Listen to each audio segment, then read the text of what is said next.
So it's Life Day. Hear the festive music in the air. See the smiling faces everywhere. They stop and stare. Hello and welcome to the Podcasters Assemble, the Rise of Podcast Holiday Special. I'm Tyler, and here with me today is... It's me, it's Troy, it's Turtle Power, and my son, who will make lots of noises in the background. Yeah, and we're celebrating Life Day, and it's all about family, so... Yeah. See, it's totally fitting that he's here with me. Because it's Life Day on the wondrous, glorious planet of Kashyyyk, where there is one house, as far as I can tell. And I don't think the planet had a name at the time, because they just refer to it as the Wookiee planet. You know, I noticed that the Wikipedia article for the holiday special definitely calls it Kashyyyk, and I'm like, I'm pretty sure that was never said in the holiday special.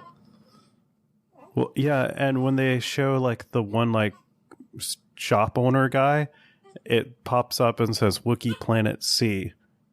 So, I guess the Wookiees have multiple planets, like... Multiple planets? Yeah, like, they've taken over a few. I mean, if there's one thing I know about Wookiees, it's how much they love to, like, take over other people's land. That's very on brand for them. So the holiday special is a movie?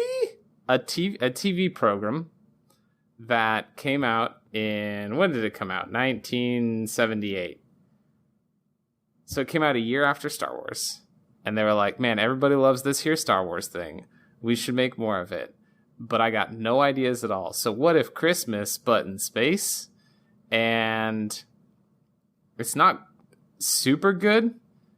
And, like, well, they were like, we don't want to write a lot of dialogue. So, well, let's just have let's just have it be the Wookiees. Then we don't have to write words.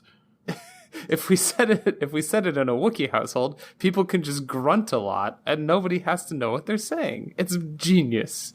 So, okay. I don't want to talk about every single moment on this, but can I summarize the overall plot so then we can talk about segments? Sure.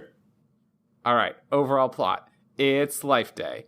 Chewbacca wants to go home. Han Solo's trying to get him there, but oh no, they're being chased by Imperials. But that's not important because most of the action is not going to focus on characters you know and love like Han Solo and Chewbacca. Instead, it's going to focus on Chewbacca's family. We've got his wife, Mala. We've got his dad, Itchy. And we've got his son, Lumpy. And they're all just hanging around in their 1950s sitcom-style treehouse, just chilling out, being real sad that Chewbacca's not there and preparing for Christmas. And then the Imperials show up looking for rebels, but they don't find them. And then the Han Solo shows up and throws a stormtrooper off of a tree. And then for some reason, Luke and Leia are there and they co-opt another culture's holiday. Yeah, that was my favorite part. So, like, it takes them this whole long time to get there. And then Luke and Leia are just like, we're here now. We weren't even coming, but we just showed up, right? And Leia's going to sing. Out of nowhere, they're just like, surprise, we're here now. And Leia's like, this is your holiday, but let me tell you why it's important to me. And I'm saying that sarcastically, but actually, like, I actually really love her speech. I took a screenshot of the script because I like it so much. She goes, this holiday, we're skipping to the end. This holiday is yours, but all of us share with you the hope that this day brings us closer to freedom, to harmony, and to peace. No matter how different we appear, we are one in our struggle against the powers of evil and darkness. And then she sings a song. We celebrate a day of peace, a day of harmony. End of podcast? Question mark. And she's also like, rubbing on Chewie's chest during all of this, and it's like, Chewie's got a wife. Like, why is this so sensual?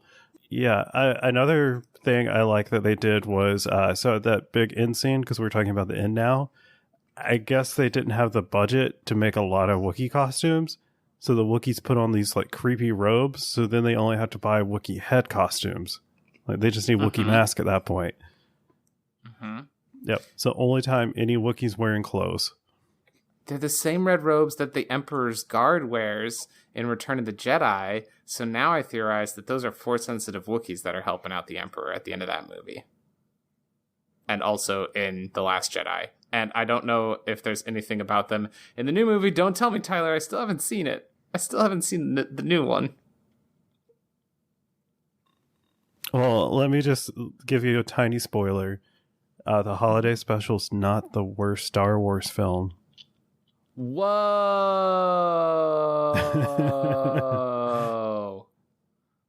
Wow. So anyway, a big part of any good Christmas special is special guests and musical performances. And boy, howdy, does the Star Wars holiday special have a lot of them, including B. Arthur. Yep.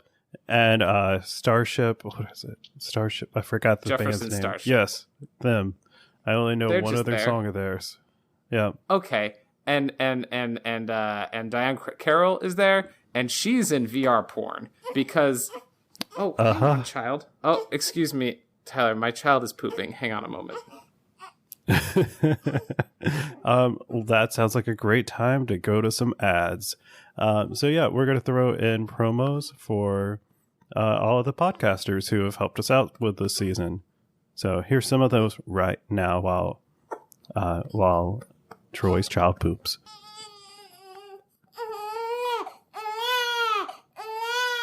Wow. Hey, Paul. Yes, Paul. What's the one good thing about Batman and Robin? Oh, the good thing about Batman and Robin was a chunky Batman. Oh, I love a chunky Batman. It's all about the chunk. That hunky chunk. Hey, Paul, what's the one good thing about Knock Knock? Well, it's got to be that Keanu Reeves performance. He really channels the Nicolas Cage. Hey, Paul, what's the one good thing about Venom? Oh, it's that you got to get him. Hey, Paul, what's the one good thing about Star Wars episodes 1 through 3? It's got to be that Emperor Palpatine and his slimy doings. Hey, Paul, what's the one good thing about the lady in the water? The best thing about the lady in the water is the guy with a really big arm. He's got And that's such a fact. big arm. It's crazy. Who'd imagine that? It's absolutely insane, and you can find that and all the other good things at One Good Thing podcast. It's about a couple of Pauls just looking for all the best bits in all the worst places. So come and watch us watch terrible movies and then find nice things to say about them. Watch us. Watch us! Oh my god, get out Visual. of Come Decode along. the series of beeps that we allay in each episode in order to get a great 8-bit picture of us that also looks better than actually looking at us. I'm Paul Salt. I'm Paul Good. And remember, the one reason that you should listen to One Good Thing is all the good things. I'm Erik Slader. I'm Chris Carroll. And this is Epik Fails of History. Now I am become death, the destroyer of worlds. The only thing we have to fear is fear itself.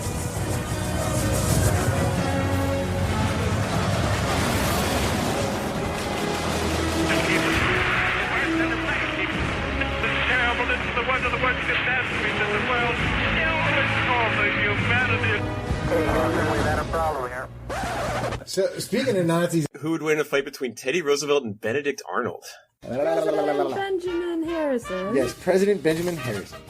No offense to my Australian friends, but you guys are savages. It's kind of horrifying, actually. Pretty horrifying. Everybody just knows the Hindenburg from that guy. Like, oh, the humanity. Dead. Just dead bodies, dead sailors everywhere. Isn't that so Florida? Yeah, here's part of an animal. You're welcome. That is until they realized that a depth charge had simply rolled off of the deck of the Willie D. Jesus Christ. Now, so at what point do you realize it was like, oh, that was me? Be sure to subscribe on iTunes and Stitcher Radio. You can follow me on Twitter and check out the blog that started it all at epicfails.com. And once again, that's epic with a K. We've got more random tales of fail coming your way with more special guests. So stay tuned to Epik Fails of History. Pretty good now? I think he's good now. Pooping's hard work when you're this small, man. Puts a lot of energy into it. It probably is like most of the muscles he uses. Right? Yeah. He just squeezes his whole body down. We're just describing how pooping is. Everybody knows already. As I was saying. Oh, it's kind of hard to explain. It's a VR porn. The shopkeeper shows up and he's like, "Hey, old man Wookie, I got you this tape. You're going to have a very merry life day." And I mean, a very merry life. And it's like, this is porn. The implication is this is porn.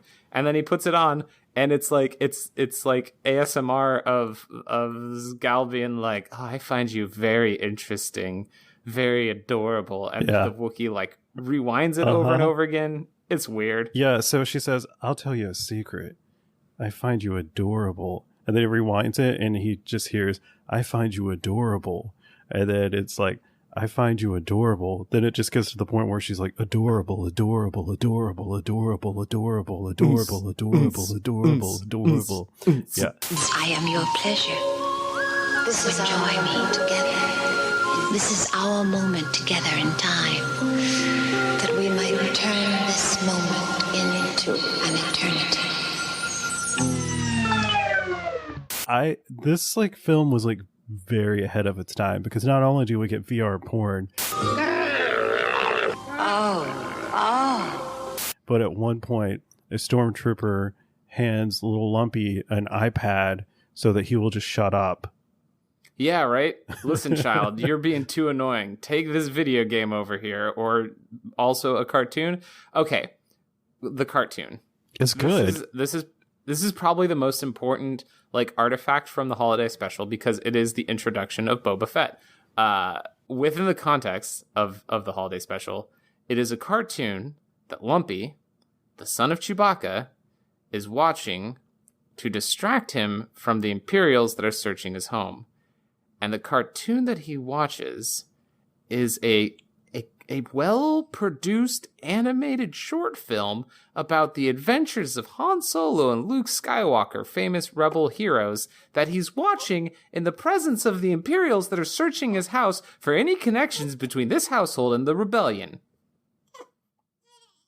I know, child, it's a weird poll, huh? Why does that cartoon exist? It doesn't make any sense. Even weirder, I'm pretty sure the cartoon is taking place at the same time. Like, I think that's like what's actually happening with Han and Chewie at that point in time. No, that's a prior adventure. Because like, no.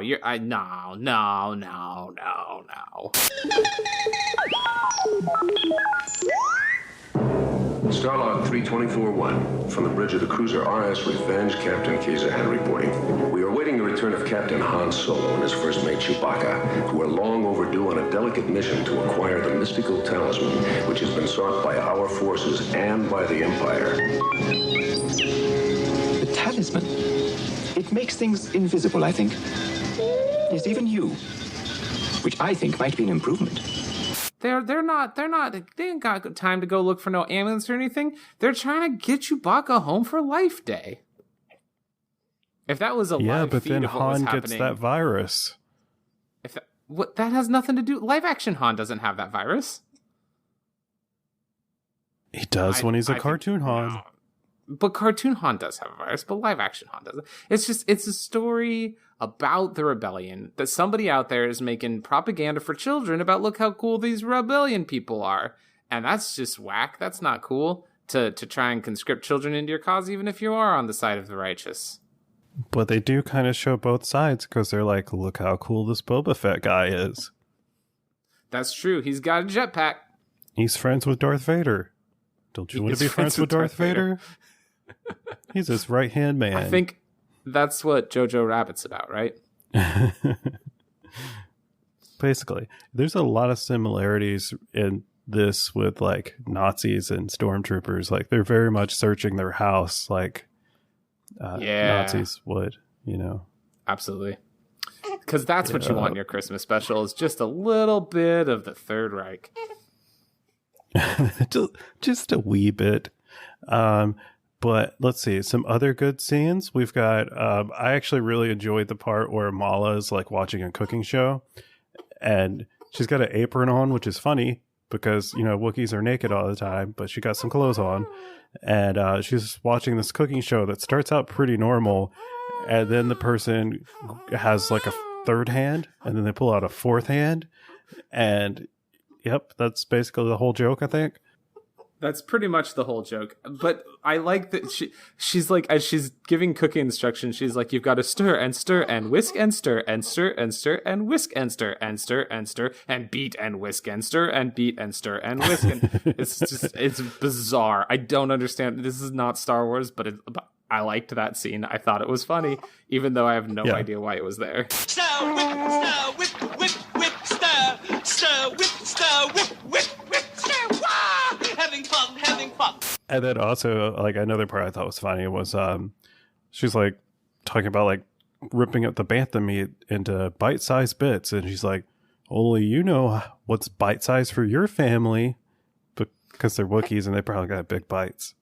I was gonna say that was cute for like xenocultural acceptance, but also just like it's a cute little thing of like, listen, I like to cook from time to time, but there's parts of my brain that are very literal, and when something's like put in like a dash of something, I'm like, what the hell's a dash? That's a bad measurement. So I appreciated that she was like bite size, but I acknowledge that this is a useless measurement. Yep. Let's see. Oh, what do you think about the Wookiee kitchen? I didn't. It looks like a 50s household. I didn't make much note of it besides that. Yeah, that's weird to me because they live in a tree. They do live in a tree. You get the opening shot at the beginning of the Star Wars Holiday Special is like a matte painting of a Wookiee household suspended from a tree on Kashyyyk, and you're like, wow, look how glorious this is. And then it goes inside, and it's just a 50s household with an old man sitting in a chair and a precocious child like bothering the old man. And it's why is this a thing? And all of it's done in Wookiee language, so you can't understand anything that's happening. And I don't understand. And it goes on for like 10 minutes. Like there's so no one long. speaking for like 10 minutes. You're just like. And the old man is whittling an X-Wing, which is kind of cool. Another problem with this being so old is half the time you can't, like, the quality is so poor you can't tell what anything they're touching is, if that makes sense. Like when they get presents, you're like trying to make out what it could be, and you're just like, oh my gosh, I got no clue. Speaking of presents, I need to talk about all the different forms of entertainment media available to Wookiees. And But we'll first, talk about that after this ad. Were you going That's there? where I was going with it. That's what I was doing. Here's some ads.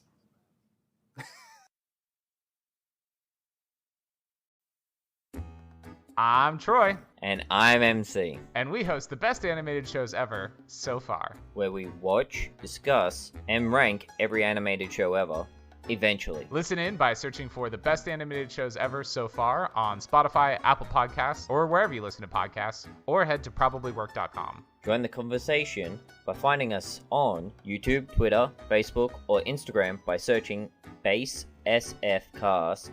That's BASESFCAST. And don't change the channel. Are you a fan of high fantasy epic book series that are converted into television series? No, not that one. I mean an epic book series that is actually complete. I'm referring to The Wheel of Time, Robert Jordan's fantasy masterpiece that was completed posthumously by Brandon Sanderson. Well, I have the perfect podcast for you. The Taverin is a Wheel of Time podcast where three gentlemen go through the series one chapter at a time, in their own special way. Follow along as Bill, Rob, and Rich re-experience this great epic. Experience for yourself a world full of vibrant locations, colorful characters, and storylines that will never fail to surprise. Visit a world that Game of Thrones can only wish was as fleshed out and complete. The Taverin, a Wheel of Time podcast, is part of the We Can Make This Work Probably network of podcasts. Find our podcast wherever you get your podcast feed, or visit probablywork.com for episodes of this podcast and other great shows. We will see you at the Wine Spring Inn.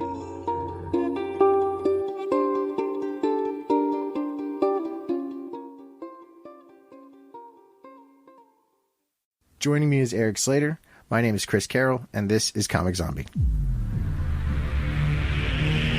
Hi, Freeze. I'm Batman. Joygasm! I know, right? I am the law. I'm the juggernaut, bitch. Oh, is ready. Comic zombie. So, Batman kills a lot of people in this movie. Dude, he kills so many people in this movie. Like a ton of people. He honestly, I don't remember exactly, but I think he might actually kill more people, confirmed on-screen kills, than the Joker does. They had the Hal Jordan Green Lantern, Yeah. but one of the alternates was the John Stewart Green Lantern. Yep. And they even did the animated voice. Yep, for Lamar. Even though it's like a couple lines here and there just for the... Yeah, I thought that was They so did the brilliant. same. So anyway, we're going to be talking about a lot of different stuff, ranging from comics to movies to TV shows, all kinds of stuff that we like, that we don't like. We'll probably be a little bit more vocal about the stuff that we don't like, whether on purpose or not. That's just kind of sometimes the way that it goes when you have people that are passionate about things. They typically point out the things that they thought sucked. I'm looking right at you, Halle Berry's Catwoman. Anyway, comiczombie.net. Check it out. Epik Fails, epikfails.com. Check it out, and I hope you enjoy. Thanks. All right. So we've talked about, what did we talk about? We talked about VR porn. Oh, yes. And we talked about iPads. We talked about the iPad that's got cartoon propaganda on it. It also has a weird number game on it, but that's not important. Earlier in the Star Wars Holiday Special, Lumpy watches like Cirque du Soleil on one of the holographic chessboard tables that they use in Star Wars. And so I was like, oh, that's cool. So they've got like hologram technology right in their homes. And then they also have the hologram VR headset. So they have two different kinds of hologram technology in their homes. They've got the iPad. They've got a wall screen that they can use to call the local shop owner who's secretly a part of the rebellion. And then they've got a secret wall screen console built into a bookshelf that they can use to call Princess Leia or Luke Skywalker wearing too much eyeliner. And then there's one more. What am I forgetting? Oh, Jefferson Starship is also on a separate hologram box that says it's a big tabletop hologram box just full of Jefferson Starship, and that's all that's in that one. And then there's the TV screen that they watch the cooking show on, and I think that's it. Okay, so how do you think they get all of this stuff in their treehouse? You think they got an elevator? Pulleys? Mini pulleys. Because like when I first saw their kitchen, I'm like, dang, how they get all these appliances in here? I just got a new fridge like a month ago. It was so hard to get it in the house. Wouldn't come in the front door. Yeah, houses aren't built for things to come inside of them, oddly. Like, all houses should just have a removable wall. Just the whole wall should come off so that you can like put your furniture in like it's a dollhouse. That'd be nice. Wouldn't it be great? Just be like, man, I need to put a bed upstairs. Let me just take the wall off. And maybe it folds down. So like if you have a 2-story home, the second floor can fold down. And now what's that wall? It's not a wall. It's a ramp. And you can just push a bookshelf up the ramp into the upstairs rooms. We just revolutionized homes. Listen, you've heard of Homes. I'm here with the sequel, Homes 2. This time, they've got ramps. Removable walls. I think your wall, like if you laid it down like that, it get like real dirty though, and you'd have to wash it off. But it's on the outside, well, so you know. It's also waterproof, so you can just hose the whole home down. I think Atticus liked that idea. Every room in Houses 2 is a wet room. Every room is equipped with a sprinkler system in the ceiling, and everything's waterproof. So when the house is dirty, you just turn it on. You don't have to shower anymore because your alarm clock is now sprinklers in your whole home, and it washes everything. Homes 2. What does this have to do with Star Wars? I don't remember how we got here. Have we mentioned that it's 3 a.m? It's 3 a.m. for you. It is a perfectly normal 6 a.m. for me. Hey, happy Life Day Eve, Tyler. Yeah, happy Life Day Eve. So we need to talk about at least one more scene. Okay. Featuring B. Arthur. So she's B. Arthur. Like the bartender and our owner in the cantina. Do you have something else before? Hang on. time out. Yes, I have something before, because this is another entertainment medium, because there's apparently a separate TV screen in every home that occasionally the Empire will just be like, hey, watch some propaganda. And this propaganda is like, check out Tatooine. It sucks. It's so bad. Tatooine's a miserable, awful place. And so we're going to make you watch some of it just so you feel better about not living on Tatooine. Anyway, enjoy B. Arthur. Oh yeah, and there was another random medium because Lumpy had this like keyboard thingy. Like it looked like a typewriter, but I think he like used it to watch something. I don't remember what. I think when we come back from B. Arthur's scene, he's using that. So I don't know what's happening there. He uses it to trick the Imperials into leaving the house, which is a trick that Ezra does on Star Wars Rebels all the time. Star Wars Rebels, a much better television program. They also destroy his room, and they're like, that'll keep him busy, which is just rude. Yeah, the way the guy says that'll keep... He turns to Nala, the Imperial officer, is like, that'll keep him busy. And it's like, wait, do you think you're on the same side of like, I know I'm the big bad evil Empire guy, but really I'm here to help keep your child out of your way while you try and make Life Day dinner. That's what I'm really here for. Yeah, that's weird. So let's talk about B. Arthur. So she's like the bartender and our owner of the cantina. And there's this guy that's like creeping on her like really hard. Super creeping on her. And he's got a hole in the top of his head, and that's how he drinks his drinks, even though he has a mouth. Do we ever see anything like that again in Star Wars, or is this just this one guy happens to be like, he has like a well-like hole on his head? He drinks his drinks through his volcano head. Yep. Why? Because that's just what he does. Yep. And so I guess the last time he was there, like B. Arthur was just being nice to him, like, like bartenders and stuff do. And he took it as like she was like in love with him. This awful incel MFer makes me so mad because he's like, I didn't even have to try. You were just so nice to me and you love me and you want to bone down right here on the bar. And she's like, no, I don't. I said, come back again. That's called being a decent person in the service industry, and it's not an invitation for you to hit on me, you freaking jerk face volcano head. I didn't like this man. Yeah, but like, so she has this bad habit of anytime anyone's a dick to her, she gives them free drinks. So wait, really? I didn't notice that. Yes. So she's like, here, have a drink on me, and like stay as long as you like, even though he's being a weird, creepy perv. And then later, so the Imperials have set like a curfew. And so she's like, all right, everyone, closing time. You don't have to go home, but you can't stay here. And closing time. One last call for alcohol, so finish your whiskey and wine. Yep. So that happens. I just remembered how awful the song she sings is, but we'll get to that. Listen, I like her song. You do? It might have been my favorite song. Really? Yeah. All right.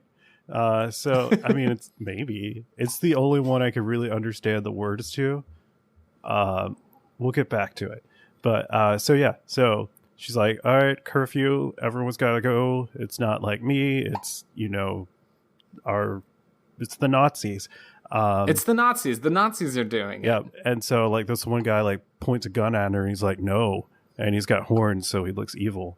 And so at the end she's like, you know what? Okay, everyone, like one more round on the house.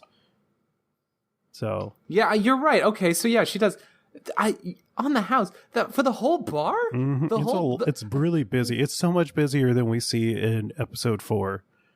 Well, it's a different cantina. This is clearly the nice cantina in Mos Eisley. I think it's supposed to be the same one.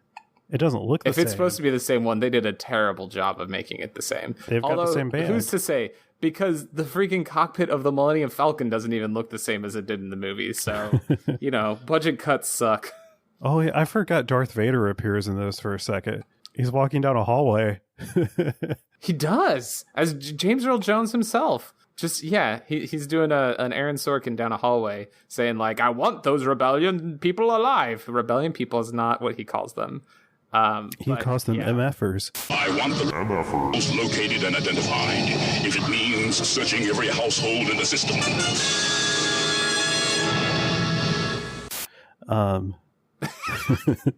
Get me those gosh dang MFers alive. That was a great Darth Tyler, wait. Vader. I just noticed something that I'm really excited about, and I have to tell you. Uh-huh. When I giggle, the waveform in Audacity looks exactly like an Imperial Star Destroyer. That's funny. I can see it in my own laughter. Listen, it's just telling us we've all got a little bit of the Empire in all of us. I don't know what that means. Laughs are evil. Should we take one more break? Yeah, let's take another break. Hello, my name's Bill. I'm here in the UK doing UK things, not being eaten by giant people. And I'm Tyler, in the US, also not being eaten by giant people. And we host The Coordinate, an Attack on Titan podcast, where we... Hold on a second, Tyler. Hold on. There's some weird noises going on outside the door. Let me just go check it out quickly.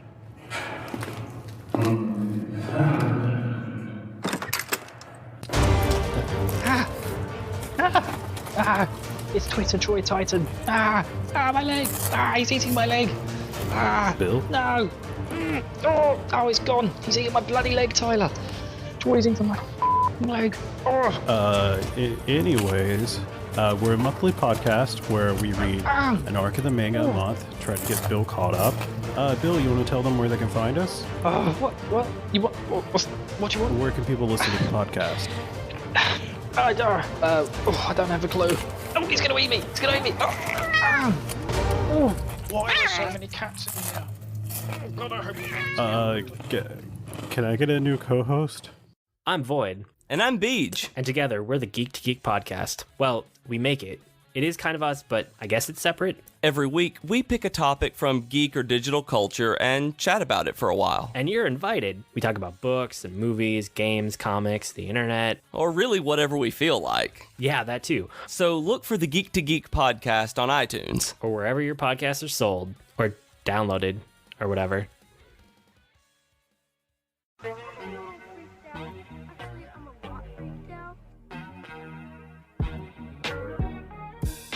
Hey everyone, my name is Jason Carpenter and I'm the host of Dead Rabbit Radio, the daily paranormal and weird news podcast. But we only cover the obscure stuff. You like Bigfoot? Well, we cover Mormon Bigfoot. You like aliens? We cover the theory our gray aliens evolved from dolphins. You love, other weird stuff? We look into theories like monkeys aren't real and that all mountains are really just the leftover of giant trees. And we debunk it all. I don't believe in that stuff. We debunk it all. But we have a good time telling some creepy stories and looking into the insanity of the world. So check us out, Dead Rabbit Radio, the daily paranormal and weird news podcast, anywhere you listen to podcasts, or on YouTube, or deadrabbit.com.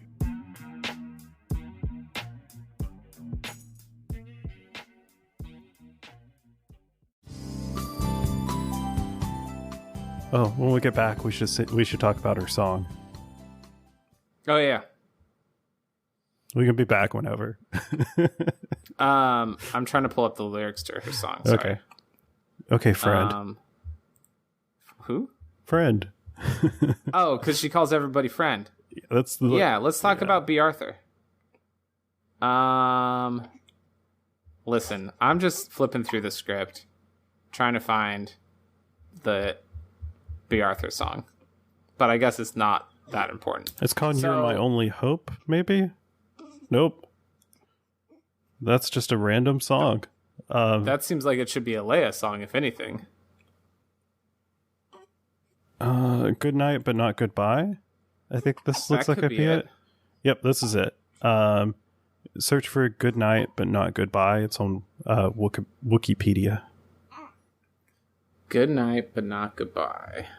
Just one more round, friend, then homeward bound, friend. Don't forget me in your dreams. Just one more song, friend, then so long, friend. The nights get shorter, it seems. Just one more rhyme, friend. Yes, it's a crime, friend. But you know time, friend. Time can fly. So it's good night, friend. Good night, but not goodbye.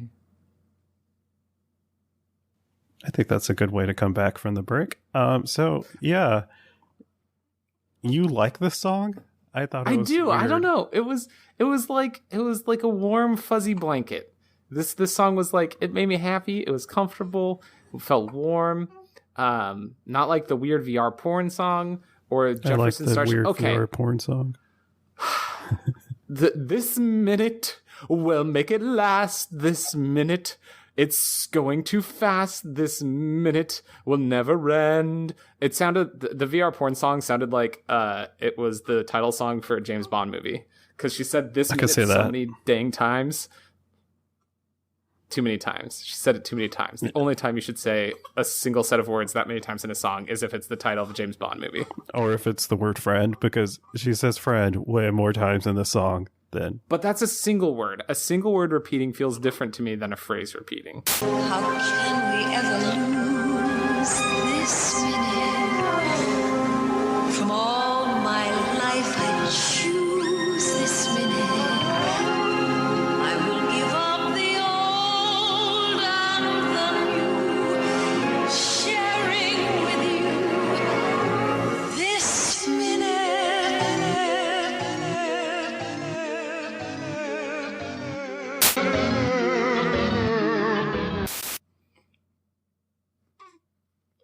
I guess it does mean that you don't have to rhyme much. Although she still does. No, wait, because it's just one more song and then so long. Yeah, she still rhymes. Rhyme and crime. She rhymes rhyme and crime. Listen, I know you want to talk about B. Arthur, but Atticus really wants me to tell you about something that we noticed. That was very upsetting. Jefferson Starship's microphone. What? Why is Jefferson Starship's microphone a glowing phallus? Oh no, Zoom crashed. Oh no. Tyler, I've lost you. Hang on, it's reconnecting. Oh, it thinks I don't have internet. Fun. Neat.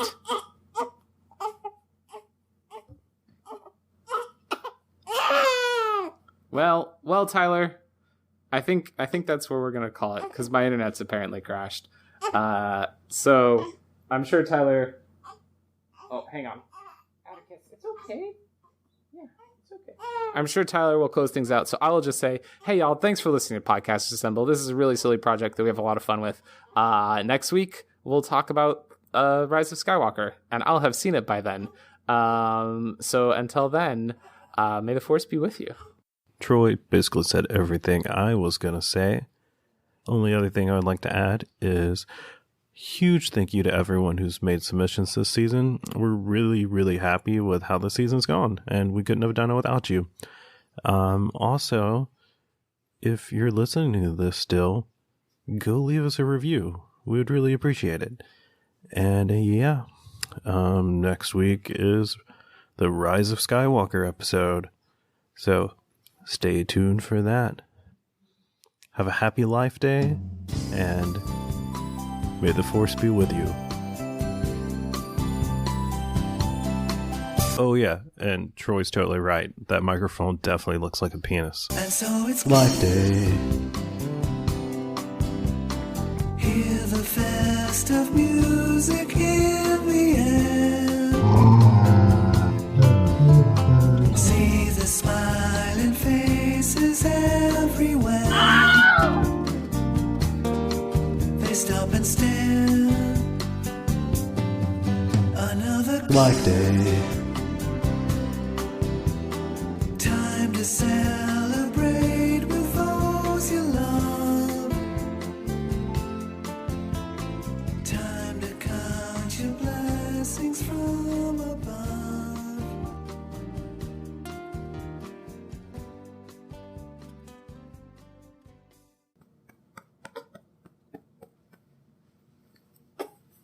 Come on, dude. You're okay.